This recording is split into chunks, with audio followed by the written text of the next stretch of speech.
Le pacte budgétaire, pour vous résumer les choses quand même, oblige désormais tout gouvernement qui prépare son budget à le soumettre, vous avez bien entendu le mot, à le soumettre à la Commission de Bruxelles. Un aréopage de technocrates apatrides, non légitimés par le suffrage universel. C'est inacceptable. Je pourrais admettre cette dépossession de souveraineté budgétaire, et je m'adresse à ceux qui sont fédéralistes, si la Commission de Bruxelles était élue au suffrage universel de tous les Européens, il y aurait au moins une légitimité. C'est le cas du fédéralisme américain. Mais le Texas ne soumet pas son budget à Washington. Il est jaloux de ses prérogatives. Mais non, nous, on sera moins que le Texas. Le budget de la nation, désormais, sera livré aux experts de la Commission, qui dira « c'est bien ». Ah non, c'est pas bien. Et ensuite, une fois avalisé, les parlementaires français débattront d'un budget sur lequel ils n'auront aucune possibilité d'amendement, en dehors de ce qui est affiché par le budget.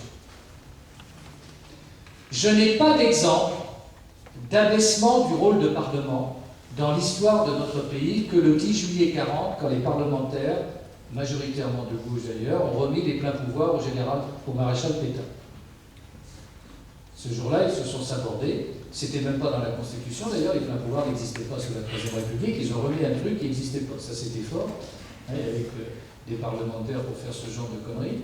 Hein. Et bien, là, nous allons faire exactement la même chose. C'est-à-dire que nous allons dire, nous ne voulons plus contrôler directement le budget de la nation. Nous ferons un débat convenu, comme au Soviet suprême, c'est l'expression que j'ai utilisée, ce sera passionnant, mais dans les limites fixées par Bruxelles.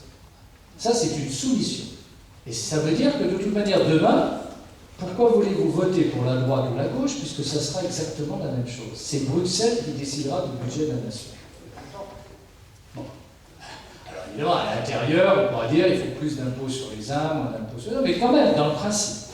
Et deuxième chose, si jamais vous vous écartez des règles qui ont été fixées, alors c'est vrai qu'on a retenu que l'équilibre budgétaire, c'est comme ça qu'on vous fait avaler d'ailleurs, hein, ça va instituer la règle d'or, l'équilibre budgétaire. Alors, effectivement, tout le monde ne peut être que d'accord sur le principe d'un équilibre budgétaire. Les communes, on ne leur donne pas leur avis, ils sont obligés de le coller, les départements, les régions, donc pourquoi pas l'État? De ce point de vue-là, pourquoi pas?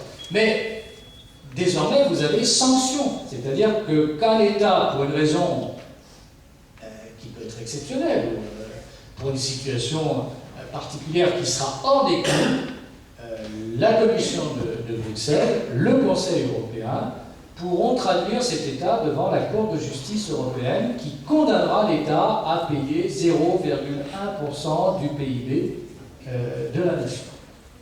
C'est quand même un sacré corset. Alors je comprends bien la nécessité, bien sûr, quand on est dans la zone euro en particulier, d'avoir des équivalences de politique économique, de ne pas être en distorsion. Mais seule la discussion, le débat, les rencontres de chefs d'État doivent permettre d'arriver à cet accord, et non pas la contrainte, la soumission à des technocrates. Je le répète, ça serait encore les États entre eux, entre chefs d'État qui ont des comptes à régler, à rendre devant leur peuple, qui prendraient ces décisions. C'est admissible. Mais pas une commission, je veux dire la commission Théodule, dépossédée de la légitimité populaire. Donc ça, je trouve que c'est quand même assez grave. On sera peu nombreux à voter contre, tout le monde va voter pour, mais rappelez-vous, le traité constitutionnel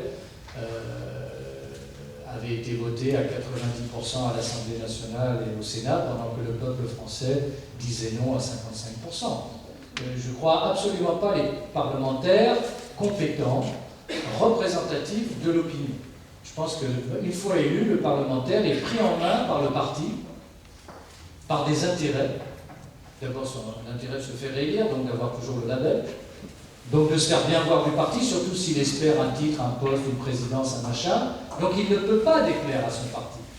Et pour ne pas déplaire à son parti, il va voter parce que Même de manière volontaire, d'ailleurs, moi je vois mes copains, ils n'iront jamais le texte, ils n'auront pas compris, donc ils vont voter parce que le parti a dit que c'était bien. Alors à droite, du moment que c'est Nicolas, je dis c'est lourd, hein, c'est Bernadette Soubirous, hein, et à gauche, parce que Hollande l'a changé totalement.